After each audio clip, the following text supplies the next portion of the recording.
Hello everyone, thank you for tuning in to another Holdem Hand of the Day brought to you by GoodEvents Poker, affiliate of Jow Poker. I will be your host, Johnny B. Good, and today we're actually going to be talking about how to handle lag, that would be loose aggressive style players, while in position. As you can see what we have going on here, we have me sitting in the cutoff with ace-jack off, and I have been playing relatively a little bit between tight aggressive and loose aggressive at this table. I've been playing here for a while. I really like the texture and in the way this table's been going. Obviously, I'm sitting here at a 2-5 cent table, and I'm already and I always sit down with 100 big blinds. 100 big blinds gives you enough to really work with, and it's a really good standard metagame way to go. Some people decide to go 60 and play slightly more passive. I like to just be able to keep a flat playing field and just play my game the way I like to all the way through. So as you can see, I'm definitely up here quite a bit compared to everyone else. Zan here, he's been hitting pretty decent, and he's been playing like a tight aggressive player. We have Paragor. He's definitely reckless, crazy, and he's up slightly, not a whole lot, but definitely likes to control, maintain the table with a very wide range of hands. Very tough player to play against, but easy to trap for sure. Video games 9, playing a very tight, aggressive game.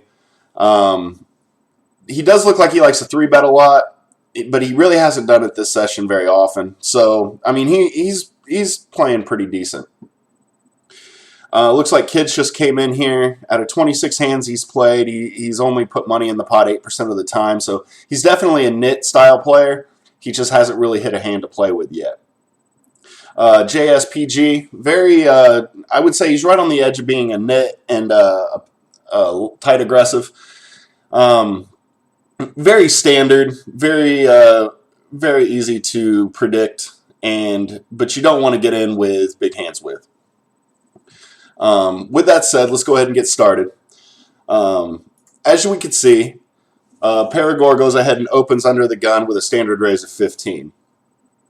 And video games fold, so it comes to me with ace-jack.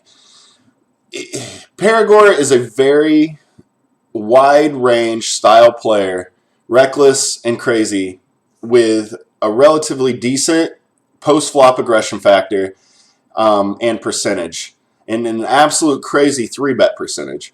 So when you're getting into a pot with a guy like this, a standard raise isn't going to...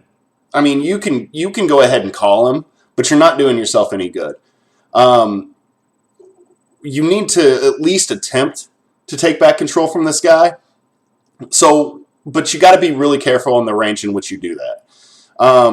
What I would highly suggest in this kind of situation is to tighten up your actual call to open range from whatever position you're in, but widen your actual 3-bet range in this situation. So you're actually kind of squeezing your range within the two situations.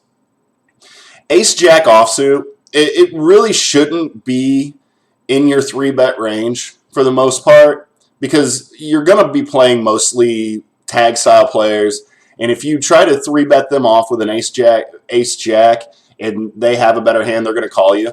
And if you just try to 3-bet to pick up the pot, it's really not worth it. You might as well fold and try to find a better line. Granted, that's assuming you're hitting hands, getting hands to play.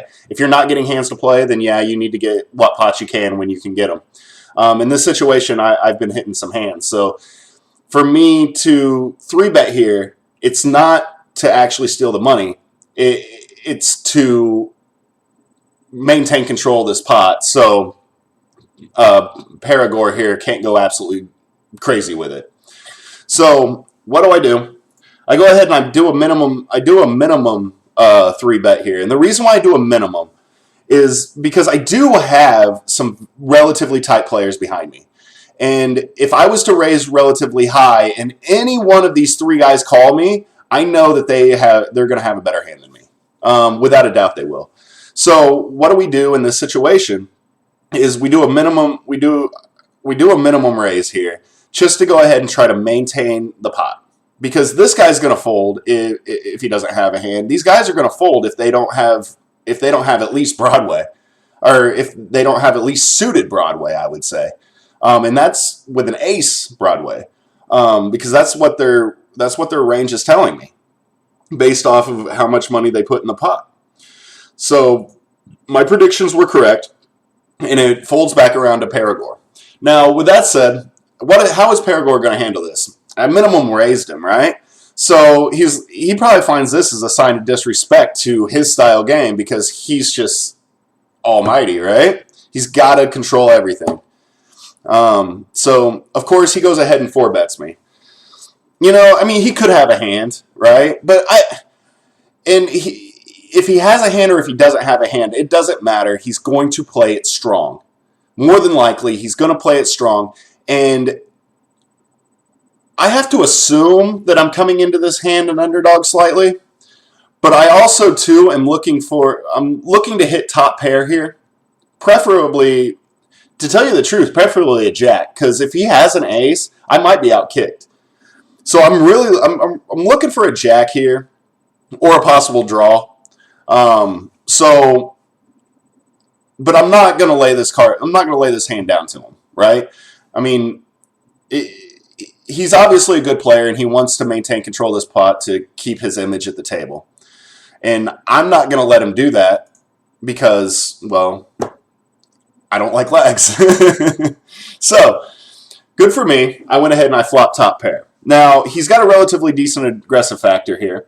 And let's go ahead and check his notes. So, we know that he's playing draw. He attempts to steal range. His attempt to steal range is 10-7. So, he'll steal with anything, but he's not in a position to steal, so that's irrelevant. He plays turn draws aggressively. I'm looking at what I got on the flop here, and that means that if I'm going to take down this pot, I got to take it down right now. Because if the turn comes, he's just going to go crazy with it. And in hopes that I maintain control after the flop here, I think that I'm good. Now, we are playing with fire. And when you play with fire, you could get burned because lags, they're on fire. Like, literally, I have them as red on my poker tracker for a reason. Because they're dangerous. But they will also bleed off some relatively decent pots to you if they don't have their lag game on point. They can read you very well based off of your timing tells, so you got to kind of switch that up a little bit too. He obviously bets on the river thin in position, which is irrelevant in this situation. So we're going to go ahead and take the note that the guy plays turn draws aggressively, which means that we need to take this down on the pot before this pot gets out of control. So he checks to me, which he 4-bet, then checks, so he's relatively weak, right? But he could also try to be trapping me. He could have a jack-jack, he could have a 9-9, he could have a 5-5. And with his range and the way that he's been playing, especially the fact that his 3-bet is so high, I'd even put him on jack-9. That's how crazy this player is right now. So, with that said, but I think that I'm good, the fact that he checked to me, and I got to take that assumption as correct, even if he is trying to trap me. So I have to bet here to basically push him off the pot, but not give him a reason to bet over the top of me.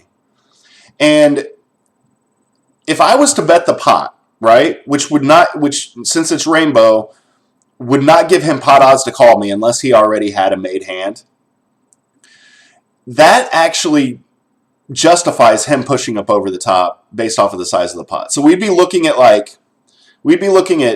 $3 pot, right? Slightly over $3 pot, and he has $4.77 compared to my $8.51. If we make the pot $3, that's over half of his stack. He's absolutely 100% justified in pushing it all in over the top and forcing us to make a decision with top pair. And we don't want to get stuck in that situation. So we got to keep this pot low. But we can't go too thin to allow him to call with 2 overs, right? So we got to find that healthy medium. 2/3 of the pot is probably going to be enough to really say, hey, I hit top pair. Go ahead and get out. We'll battle it out again later. But he is also a little reckless, and depending on how tiltish he is, which I don't think that he is because he's slightly above that, we gotta bet slightly higher. So I'm thinking we need to be at about anywhere between 85 to right at $1. Because if we bet over $1, we're right on the edge of giving him the ability to push all in over the top, or to bet all in over the top and force us to make a decision. So we need to keep it at least 75 cents to $1 in this situation. I ended up betting 96 cents. 96 cents keeps it under 250. It keeps my bet under $1. There's a lot of psychological things going on here. I got a lot of chips up there, so it looks like I bet a lot, but in all reality, I didn't. I'm keeping the math right, and I'm doing everything I need to do to kind of persuade him into folding, because this guy obviously doesn't like to fold. So, lucky for me, he actually folded. And I went ahead and picked up that pot. So what did we all learn today? Well, we learned that we got to be able to beat a lag with counter aggression, and we have to do it being very, very smart and very protective of our own stack. That means we got to have position. We got to have the stack to be able to do it, and we got to be able to try to maintain control of the pot, even though we know that they're going to try to turn around and fight back with us. If you got any questions, or if you got any hands that you would like me to review, I'd be happy. Go ahead and comment. Follow me on Twitter and Instagram, Facebook, and don't forget to subscribe. Thanks again.